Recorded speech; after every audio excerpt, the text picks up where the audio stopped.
Hello friends, स्वागत है आपका हमारे यूट्यूब चैनल आर्ट ज्ञान कला में। और मैं ज्योति चौहान आप लोगों के लिए लेकर आई हूँ यूथ कंपटीशन का नेक्स्ट पार्ट। लेकिन उससे पहले कभी कभी मैं आप लोगों के कमेंट्स पढ़ लेती हूँ, कभी कभी नहीं। मैं कोशिश करती हूँ वैसे मोस्टली कि समय निकालूँ और आप लोगों के कमेंट्स पढूँ। एक नज़र आज मेरी गई है कमेंट्स पर, तो उस पर डाल लेते हैं थोड़ा सा। उसके बाद मैं चर्चा करूँगी यहाँ पर, क्योंकि जो मैं नेक्स्ट पार्ट पढ़ाने वाली हूँ उसका थोड़ा सा हम स्टार्टिंग का जानेंगे डिटेल। उसके बाद हम उसके क्वेश्चन आंसर पर चर्चा करते हैं, ठीक है।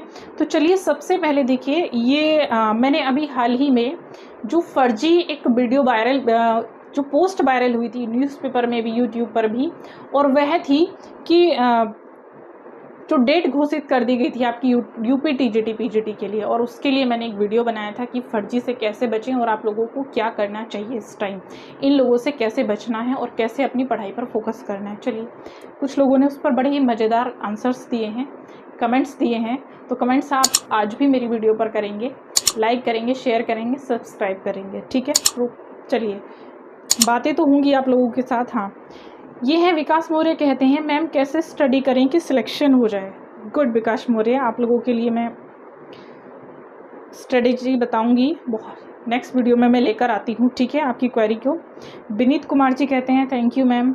चार्मिंग प्रगति कहती हैं thank you ma'am. Akash good morning ma'am. Ajay कहते हैं सही बात कह रही हैं मैम।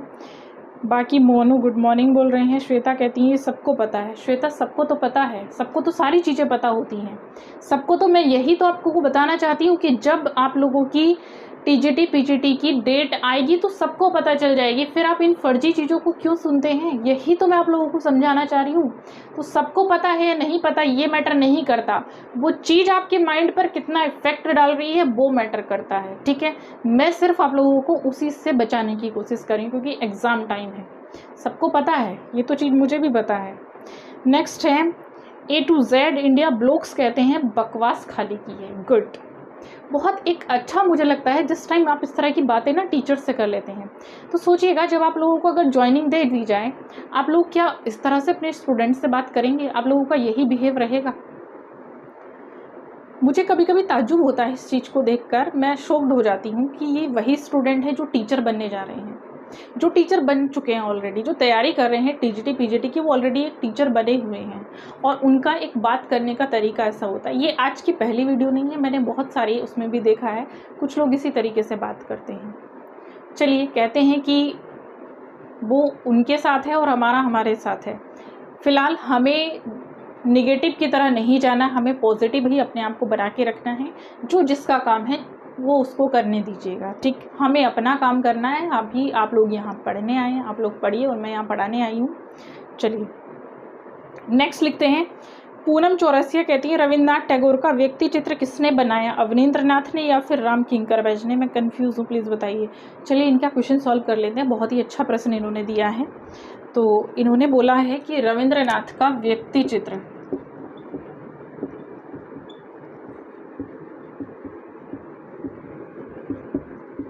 और इन्होंने हमें दो ऑप्शन दे दिए हैं। एक दिया है अवनींद्रनाथ,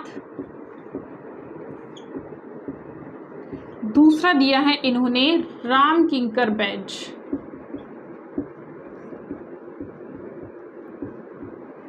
देखिए पूनम, ये जो अगर आपने लिखा है व्यक्ति चित्र, पोर्ट्रेट लिखा है, ठीक है, तो मैं कहूँगी दोनों ने ही बनाए हैं पोर्ट्रेट, ये दोनों ने ही बनाए हैं। राम किंकर बैज के बारे में आपको याद होगा, मैंने पढ़ाया होगा कि जब राम किंकर बैज रविंद्रनाथ पर आधारित पोर्ट्रेट बना रहे थे, तो इनका जो है वो माध्यम है, इनका कैनवास पर नहीं है, वो मूर्ति कला माध्यम में है, ठीक है, शिल्प कला है इनका। तो उस समय रविंद्रनाथ टैगोर मृत्युशैया पर थे, और उसी समय इन्होंने, रविंद्रनाथ टैगोर ने राम किंकर बैज को एक वाक्य बोला था कि अब पीछे मुड़कर नहीं देखना, किंकर दा अब पीछे मुड़कर नहीं देखना। उसी पर एक उपन्यास भी लिखा गया। दो कृति इन्होंने बनाई थी, एक द पोएट के नाम से है और एक रविंद्रनाथ के नाम से है, ठीक है। अब यहाँ आ जाते हैं हम, तो इन्होंने भी बनाया है, अवनींद्रनाथ ने भी, ठीक है, क्लियर है। अवनींद्रनाथ ने भी बनाया है और इन्होंने भी बनाया, अपने दोनों ही ऑप्शन रखे हैं, दोनों ने ही बनाया है। इन्होंने जो पोर्ट्रेट बनाया हुआ है वो चित्र के माध्यम में बनाया हुआ है, इन्होंने शिल्प के माध्यम में बनाया। क्लियर। चलिए अब हम देख लेते हैं आगे। चलिए, हाँ, अच्छा, बाकी सब ने RBN, Rabindranath, knowledge of art, Ram Kinkar. देखिए, प्रदीप कारपेंटर ने नाम दिया है राम किंकर। हाँ, दोनों ही सही हैं, ठीक है। चलिए, ये तो था। अब मैं आप लोगों को जो आज पढ़ाने वाली हूँ, थोड़ा सा आप लोगों को एक जानकारी देने वाली हूँ मैं, उसके बारे में आप लोग देखेंगे। अगर दोनों ऑप्शन में आ जाए तो राम किंकर को ही आप प्रायोरिटी देंगे, क्योंकि राम किंकर ने जब बनाए थे ये, तो उस समय पर, क्योंकि रविंद्रनाथ टैगोर ने खुद से वाक्य बोला था कि किंकरदा पीछे मुड़कर मत देखना, और आप देखेंगे उस समय जो इनके हाथ थे वो उस तरह से कपकपा रहे थे कि जो उसका आकार है वो थोड़ा सा गड़बड़ा जाता है, जिसकी वजह से उनकी आलोचना भी की गई थी। चलिए, आप देखिएगा, मैं आज आप लोगों को पढ़ाने वाली हूँ कला के बारे में थोड़ा सा, क्योंकि हम ललित कला के बारे में पढ़ेंगे। तो कला का जो वर्गीकरण है, सबसे पहले आप देखेंगे कला का वर्गीकरण। कला को दो भागों में बांटा गया है, ये तो आप सभी जानते हैं। एक ललित कला और एक उपयोगी कला। उपयोगी कला मतलब जो उपयोग में जो वस्तु यूज की जाती हैं वह उपयोगी कला के अंतर्गत आती हैं, जैसे फर्नीचर, भवन निर्माण, ये सब। अब यहाँ पर ललित कला के दायरे में आपको पता है कि कितनी कलाएं आती हैं? 5 कलाएं आती हैं, ठीक है। तो उन 5 कलाओं में सबसे पहले हम देख लेते हैं, और एक चीज आती है, चलिए पहले इनको हम लिख लेते हैं, 5 कलाएं कौन कौन सी हैं। संगीत, काव्य, संगीत, काव्य, चित्र, मूर्ति, थोड़ा सा नीचे लिख देती हूँ, संगीत, काव्य, चित्र, मूर्ति और स्थापत्य कला।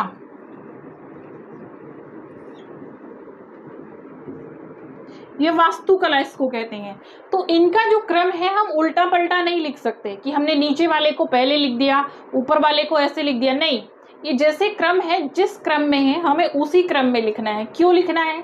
क्योंकि हीगल ने जो सबसे श्रेष्ठ कला माना है वो काव्य कला को माना है। अभी आप जब क्वेश्चन पढ़ेंगे तो यही आएगा।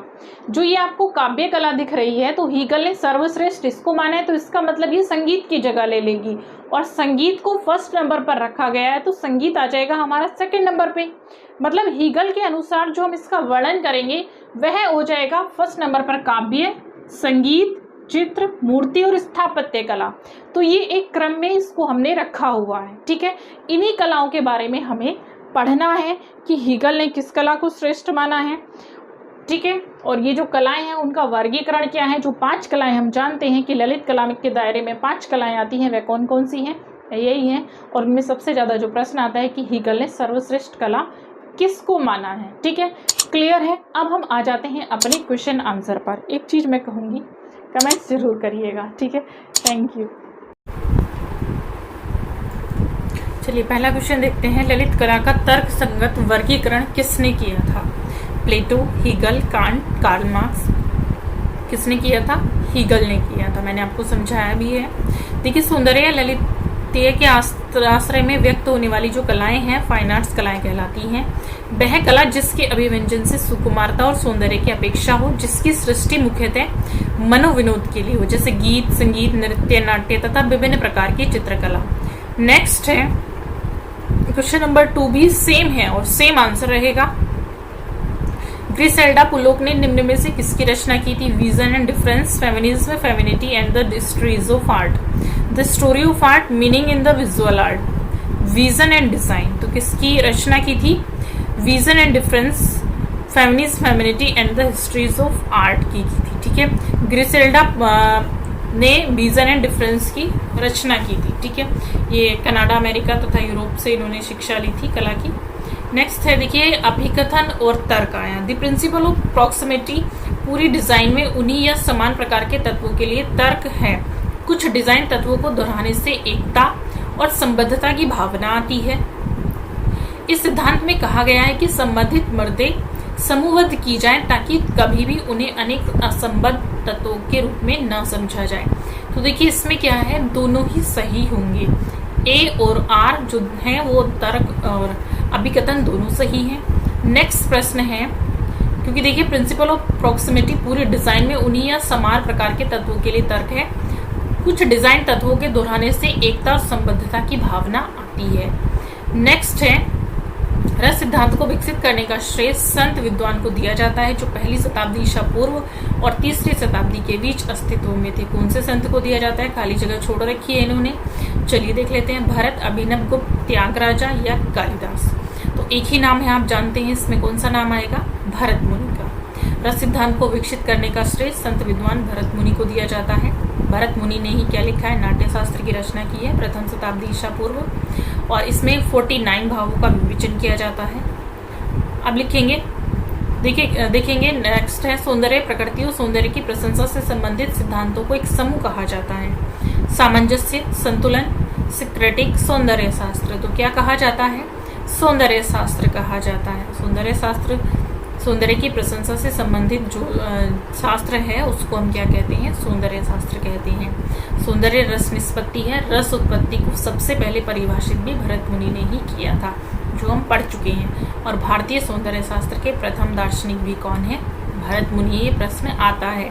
नेक्स्ट है, सही को चुना, Baumgarten a critique of judgement, Plato aesthetics, Roger Fry vision and design, Rabindranath Tagore तत्वमीमांसा। तो देखिए आप जानते हैं एस्थेटिक्स किसका है? बामागार्टन का है। तो ये दोनों ही गलत हो गए हैं। सही को हमें चूज करना है। सही क्या है? Roger Fry vision and design. Roger fry का क्या है? विजन एंड डिजाइन है। नेक्स्ट है, सही को चुनना है, क्रोचे, कला सत्य की अनुकृति है। रविन्द्रनाथ टैगोर मानव कला के द्वारा अपनी अभिव्यक्ति करता है। आरजी कलिंगवुड, कला संवेग के सिद्धांत पर आधारित है। वेरोन ई ली, सुंदर अभिव्यक्ति है, प्रभाव की अभिव्यक्ति है। ठीक है, तो आपको पहला कथन देख के ही पता चल गया होगा कि रॉन्ग है। दूसरे पर आ जाते हैं, रविन्द्रनाथ द्वारा कहा गया है। रविन्द्रनाथ टैगोर मानव कला के द्वारा अपनी अभिव्यक्ति व्यक्त करता है, तो दूसरा सही है। नेक्स्ट है, किससे संबंधित है? सहज ज्ञान, युक्त या विज्ञान, अर्थपूर्ण ज्ञान है जो सौंदर्य कलात्मक तथ्य है, लेकिन सौंदर्य वहां एक है। कैरेट, EF, कांट, क्रोचे या प्लेटो। किसके द्वारा कहा गया है? तो ये कहा गया है क्रोचे के द्वारा। नेक्स्ट है, ये कुछ जो सेंटेंसेस हैं ये आपको आते हैं कि किसने कहा है। क्रोचे, कोई भी अर्थपूर्ण विचार रस निष्पत्ति के अभाव में संप्रेषित नहीं किया जा सकता। ये उक्ति किसकी है? बाण भट्ट, लोल भट्ट, भरत मुनि, बादशाहन। किसकी है? तो यह जो युक्ति है ये भरत मुनि की है। किसकी है? भरत मुनि की है। देखिए कोई भी अर्थपूर्ण विचार है जो वो रस निष्पत्ति के अभाव में संप्रेषित नहीं किया जा सकता है, भरत मुनि ने कहा है। नेक्स्ट है, किस दार्शनिक ने सौंदर्य के बारे में कहा है? केवल कला ही सही अर्थों में सौंदर्य की अभिव्यंजना है। हीगल, सिसरो, थॉमस होब्स या अरस्तु। किसने कहा? हीगल ने कहा है। रोमांसवादी सौंदर्य शास्त्री हीगल ने देखिए कला को सही अर्थों में सौंदर्य की अभिव्यंजना माना है। नेक्स्ट है, अभिनव गुप्त द्वारा नवारस कौन सा है? अद्भुत रस, शांत रस, परमानंद रस या हास्य रस। कौन सा है? शांत रस है। नवारस शांत रस है जो शतरंज की खोज अभिनव गुप्त ने की है। शांत रस को पहली बार अभिनव गुप्त ने ही प्रस्तुत किया था। और लिखेंगे, भारतीय सौंदर्य शास्त्र के षडांग में लावण्य योजना से क्या तात्पर्य? आकार, कांति, वर्ण, सामंजस्य।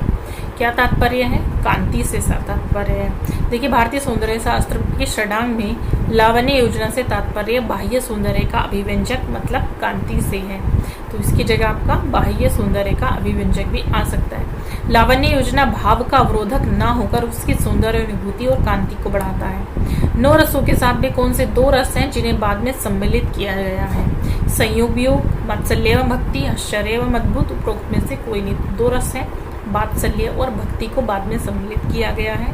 और आचार्य भरत मुनि ने नाट्य शास्त्र में 8 रस बताए थे, लेकिन नवारस शांत रस की खोज अभिनव गुप्त ने की थी और वर्तमान में कुल 9 रस माने गए हैं।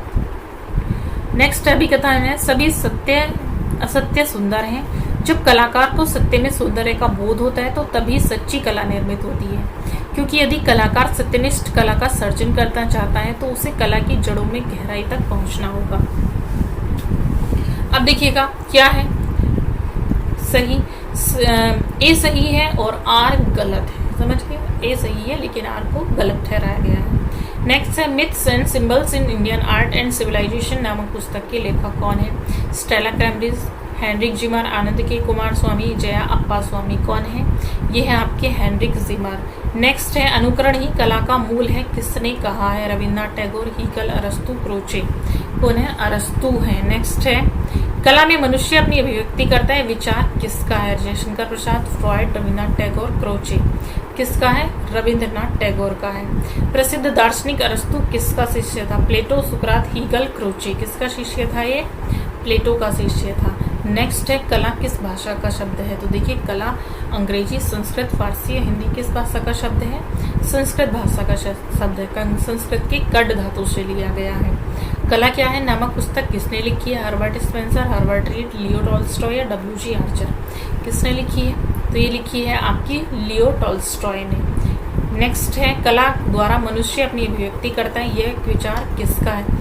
रविन्द्रनाथ टैगोर, प्लेटो, रस्किन या अरस्तु। किसका है विचार? रविन्द्रनाथ टैगोर का है। निम्नलिखित में से कौन हंगेरियन आर्ट क्रिटिक थे? Charles Correa, Charles Fabri, Nicholas Roerich, फेरिक कांजस्की। कौन थे? फेरिक कांजस्की थे।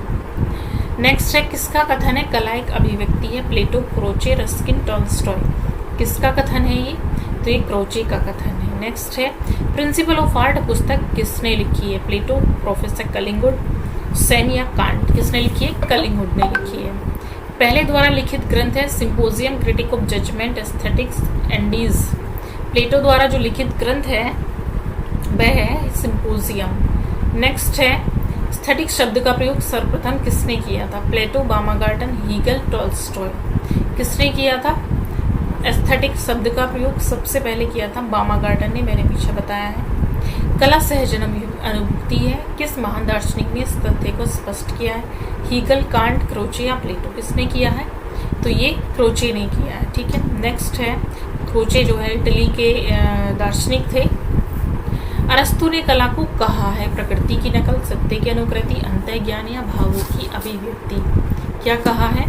तो अरस्तु ने कला को क्या कहा है? सत्य की अनुकृति कहा है, सॉरी प्रकृति की नकल कहा है। क्या कहा है?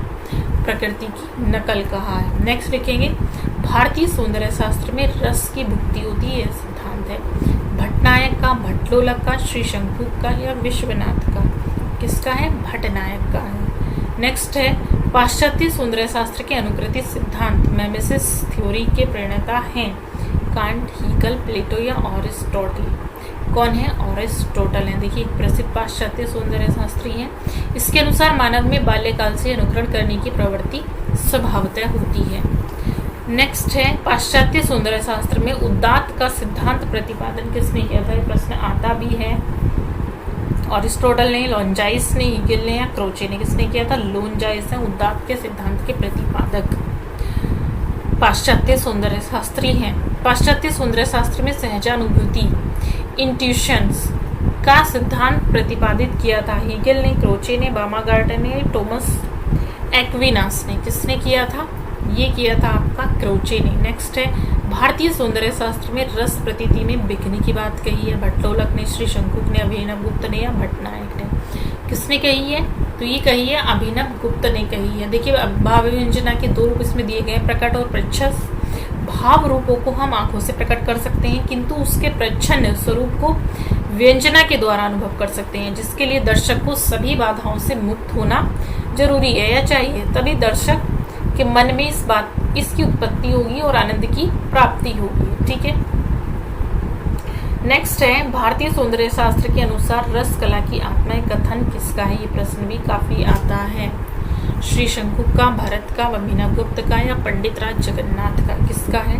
तो ये कथन है अभिनव गुप्त का। नेक्स्ट प्रश्न है फ्राइड के सिद्धांत एवं मनोविश्लेषणात्मक ज्ञान के किस प्रकार के चित्रों का विकास किया गया? अति यथार्थवादी, प्रभाववादी, घनवादी या यथार्थवादी।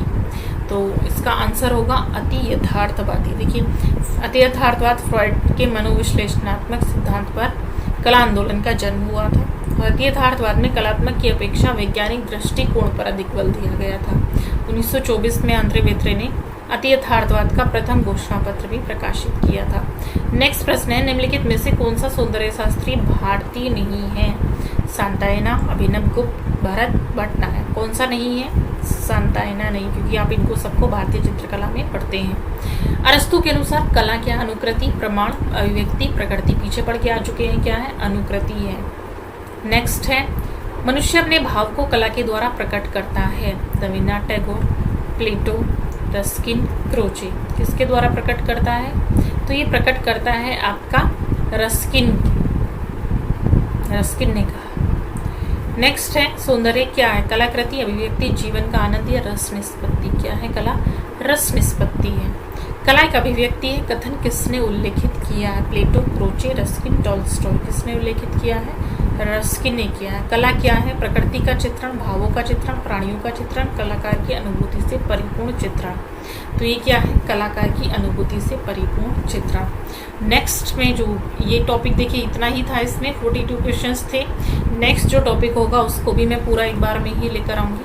तब तक के लिए आप मेरे चैनल को लाइक करें, शेयर करें, सब्सक्राइब करें और थैंक यू सो मच।